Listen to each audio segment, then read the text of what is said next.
स्वागत है आपका एक और नई और रोमांचक वीडियो में। सबसे पहले मैं आपको दिल से धन्यवाद देना चाहता हूं कि आपने चैनल को सब्सक्राइब किया है। अगर अभी तक नहीं किया तो कोई बात नहीं, आप इस वीडियो के अंत में खुद ब खुद क्लिक करने से खुद को रोक नहीं पाएंगे। आज की इस वीडियो में हम बात करेंगे एक ऐसी किताब के बारे में जिसने लाखों लोगों की जिंदगी बदल दी है। ये किताब आपको सिर्फ एक चीज सिखाएगी, कैसे आपकी अवचेतन मस्तिष्क, सबकॉन्शियस माइंड आपकी सबसे बड़ी ताकत बन सकती है। अगर आप इस वीडियो को पूरा देखेंगे तो आप जानेंगे कैसे आपकी सोच को बदलकर आप अपने जीवन में अपार सफलता, सुख और शांति पा सकते हैं। जी हाँ, मैं बात कर रहा हूँ जोसेफ मर्फी की महान किताब the power of your subconscious mind की। दोस्तों, क्या आपने कभी सोचा है कि आपका दिमाग जितनी ताकतवर मशीन है, अगर आप इसे सही तरीके से इस्तेमाल करना सीख जाएं, तो आप क्या कुछ हासिल नहीं कर सकते।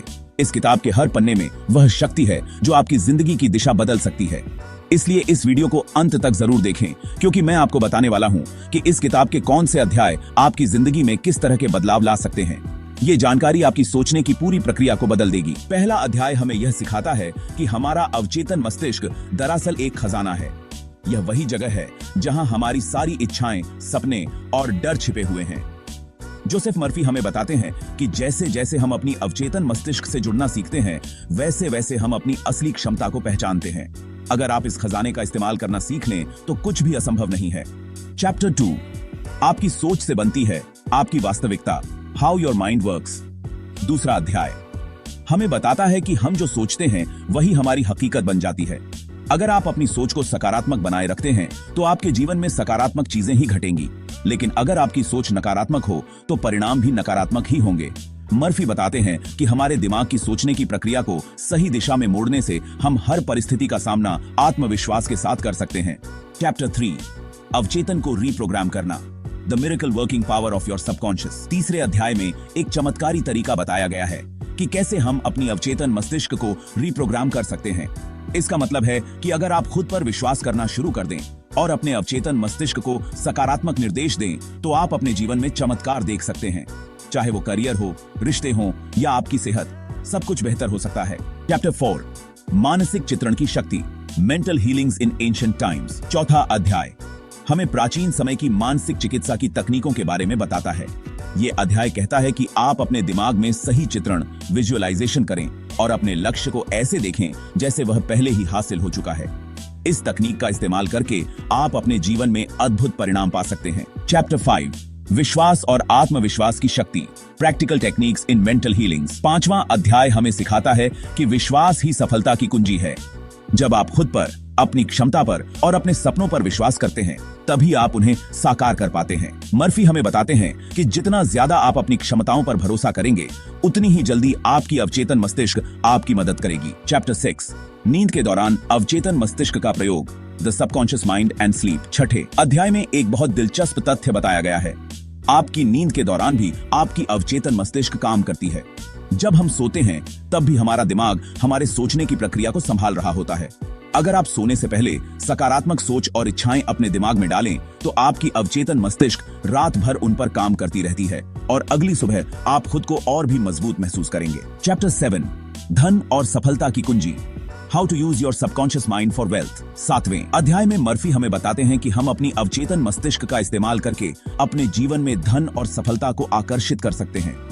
इसके लिए आपको अपनी सोच को सफलता और समृद्धि की दिशा में मोड़ना होगा। जब आप अपने मन में विश्वास पैदा करते हैं कि आप धन और सफलता के योग्य हैं, तो आपका अवचेतन मस्तिष्क उस दिशा में काम करने लगता है। 8वां अध्याय हमें सिखाता है कि कैसे हम अपनी अवचेतन मस्तिष्क का उपयोग करके अपने रिश्तों को और भी बेहतर बना सकते हैं, चाहे वो पारिवारिक रिश्ते हों, दोस्ती हो या प्रोफेशनल रिलेशनशिप। आपके रिश्ते तभी मजबूत होंगे जब आप खुद को और दूसरों को सकारात्मक दृष्टिकोण से देखेंगे। यह अध्याय हमें बताता है कि अगर हम अपने रिश्तों में शांति और प्रेम की भावना भर दें, तो हर रिश्ता और भी खूबसूरत हो जाएगा। 9वां अध्याय हमें सिखाता है कि हम कैसे अपने डर पर काबू पा सकते हैं। डर हमारी सबसे बड़ी बाधाओं में से एक होता है। मर्फी कहते हैं कि जैसे ही हम अपने अवचेतन मस्तिष्क में इस बात को बैठा लेते हैं कि हमें डर से कोई नुकसान नहीं होगा, तब हमारा आत्मविश्वास अपने चरम पर होता है। अगर आप इस तकनीक को अपनाते हैं तो आप हर चुनौती का सामना कर सकते हैं। 10वां अध्याय, शायद सबसे महत्वपूर्ण अध्याय, यह बताता है कि कैसे हमारी अवचेतन मस्तिष्क का सही प्रयोग हमें न सिर्फ अमीर बल्कि खुशहाल बना सकता है। मर्फी बताते हैं कि सच्ची खुशहाली वह होती है जब हम मानसिक, शारीरिक और भावनात्मक रूप से संतुलित होते हैं। अगर आप इस अध्याय को समझ लेते हैं तो आप जान जाएंगे कि असली धन क्या होता है। दोस्तों, ये थे the power of your subconscious mind के कुछ बेहद महत्वपूर्ण अध्याय। मुझे पूरी उम्मीद है कि इस वीडियो ने आपको यह सोचने पर मजबूर कर दिया होगा कि हमारी अवचेतन मस्तिष्क कितनी शक्तिशाली है और हम इसे सही तरीके से इस्तेमाल करके अपनी जिंदगी में क्या क्या बदलाव ला सकते हैं।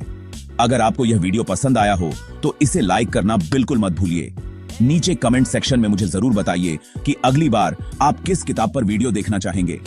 और अगर आपने अभी तक चैनल सब्सक्राइब नहीं किया है तो सब्सक्राइब बटन को जरूर दबाएं और साथ ही बेल आइकन को भी क्लिक करें ताकि आपको मेरी अगली वीडियो की नोटिफिकेशन सबसे पहले मिले।